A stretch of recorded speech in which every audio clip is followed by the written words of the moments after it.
नमस्कार दोस्तों, स्वागत है हमारे चैनल में। चलिए आज माय ग्रैंड मदर्स हाउस का जो है समरी पूरा पढ़ लेते हैं हम लोग। आप लोग कॉपी कलम में लिख लीजिए।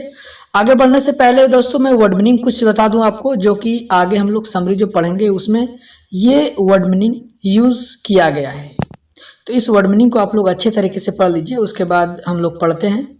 और कॉपी कलम में अच्छे से लिख लीजिए, क्योंकि ये वाला वीडियो जो है एग्जाम के पर्पज से बनाया गया है, बहुत ही इंपॉर्टेंट है। माय ग्रैंड मदर्स हाउस, जिसे कमला दास ने लिखा है।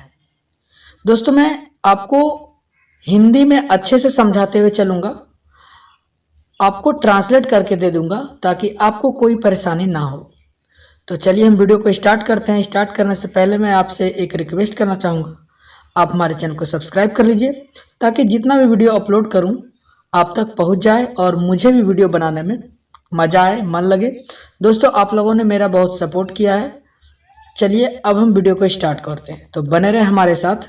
और दोस्तों मैं बता दूं कि हमारे चैनल में बहुत सारे इंग्लिश के क्वेश्चन हैं जो कि इम्पोर्टेंट है और मैं एग्ज़ाम के पर्पज़ से बनाया हूं, क्योंकि एग्ज़ाम बहुत ही नज़दीक है। तो वहां पे जा कर के आप समरी और ऐसे जितना है आप वहां से लिख लीजिए या फिर आप डाउनलोड कर लीजिए। उसके बाद ही आप एग्ज़ाम में जा कर के बैठिए, आपको बहुत ही फ़ायदा होगा। तो चलिए हम आपको यहाँ जो इंग्लिश में लिखा हुआ है मैं आपको नीचे हिंदी में भी ट्रांसलेट करके दूंगा। तो सबसे पहले इसको मैं स्टार्ट करता हूँ, पढ़ता हूँ, आप बने रहे हमारे साथ। My grandmother's house is a beautiful poem composed by Kamala Das. दोस्तों मेरी दादी का घर कमला दास द्वारा रचित एक सुंदर कविता है।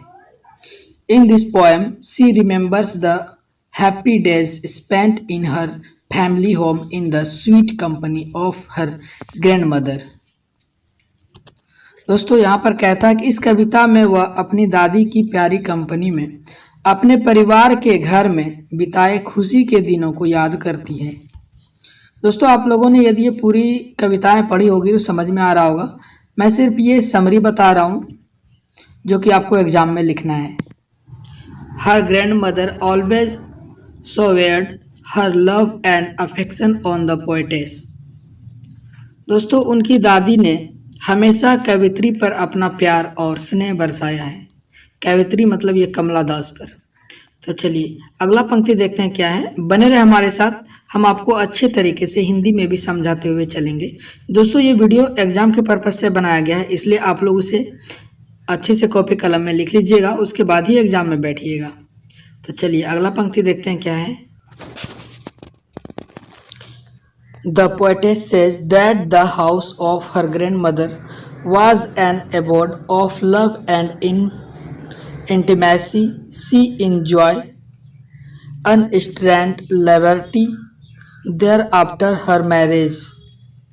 The poetess moved away from that house, but her married life is not so happy as it was in the company at her grandmother.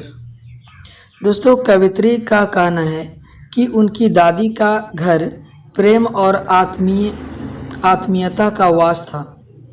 वह अपनी शादी के बाद वहाँ अनर्गल स्वतंत्रता का आनंद ले रही थी, मतलब उसको कोई तकलीफ नहीं थी। कवित्री उस घर से दूर चली गई, लेकिन उसका वैवाहिक जीवन इतना खुश नहीं है जितना कि उसकी दादी माँ के साथ था। जब वह दादी माँ के साथ रहा करती थी कवित्री, तो वो बहुत ही खुश थी। जब वो दूर चली गई तो उसको अब कुछ भी अच्छा नहीं लगता है, मतलब उतना मज़ा नहीं, उतना ही मिल पाता है। कवि का ये कहना है, so she become nostalgic about that love and her grandmother's house.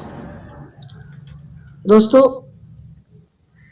तो वह उस प्यार और अपनी दादी के घर को लेकर उदासीन हो जाती है। जब उसकी दादी माँ का घर छूट जाता है तो कवित्री जो है, कमला दास जो है, उदासीन हो जाती है, उसको अच्छा नहीं लगता है।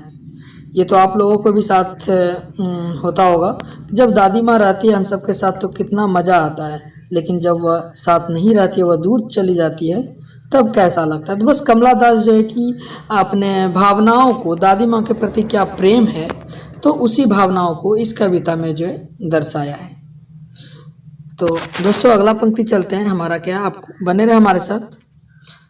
और आपको मैं हिंदी भी दे रहा हूँ नीचे में, आप देख सकते हैं, तो हिंदी पढ़ के आप समझ लीजिए। ओके, चलिए अगला पंक्ति देखते हैं क्या है। तो हमारा अगला स्टेप है, now the grandmother of the poet is no more. दोस्तों कवि कहता है कि कवि की दादी नहीं रही, अब जो है कवि की दादी नहीं रही। Yet the poet is no more, yet the poet wishes to go there and sit there by herself and listen to the music of blowing cold winter winds। और कहता है कि फिर भी कभी नहीं रहा, कभी वहां जाकर अकेले बैठना चाहता है और दर्द हवाओं का संगीत सुनना चाहता है। दोस्तों यहाँ पर कहता है कि कवि का जो दादी माँ है वो अब नहीं रही, लेकिन फिर भी कवि का मन ऐसा करता है कि हम उस जगह पर जाएं जहाँ पे मेरी दादी माँ रहा करती थी और वहाँ पर जा कर के हम अकेले बैठना चाहता हूँ। यानी कमला दास कहते हैं मैं बैठना चाहता हूँ और दर्द भरी हवाओं का संगीत सुनना चाहता हूँ। दोस्तों ये कविता जो है बहुत ही रोमांचक है, अगर आप पूरे पढ़ेंगे तो बहुत ही इंटरेस्टिंग है। ठीक है, चलिए आगे चलते हैं। इवन थो her grandmother is dead, yet she feels her presence in imagination। कहता है कि भले ही उनकी दादी माँ मर गई हो, भले ही उसकी दादी माँ की मृत्यु हो गई हो, फिर भी वह कल्पना में अपनी उपस्थिति महसूस करती है। उसकी दादी माँ मर चुकी है, फिर भी वह कल्पनाओं में, ख्यालों में अपनी दादी माँ को क्या करती है, याद करती है।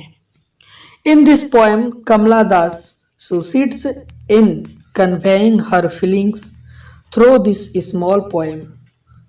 दोस्तों इस कविता में कमला दास इस छोटी सी कविता के माध्यम से अपनी भावनाओं को व्यक्त करने का प्रयास करती है। दोस्तों मैं यहाँ पर आपको हिंदी में देखिए ट्रांसलेट करके दे रहा हूँ ताकि आप अच्छे से अपने से पढ़ के समझ सकते हैं। और मैं बता दूँ कि जितने भी इंग्लिश के जितने भी आपका समरी है और ऐसे भी है दोस्त, मैं अपने चैनल पे डाल दिया हूँ, आप वहाँ जा कर के सारे वीडियो को देख लीजिए। और मैं सारे वीडियो अभी एग्ज़ाम के पर्पज़ से ही बनाया हूँ क्योंकि एग्ज़ाम बहुत नज़दीक है, इसलिए आप लोग पहले उस सारे वीडियो को पढ़ लीजिए, उसके बाद ही एग्ज़ाम में बैठिए। ओके, आप हमारे चैनल को सब्सक्राइब कर लीजिए ताकि जितना भी वीडियो मैं अपलोड करूँ आप तक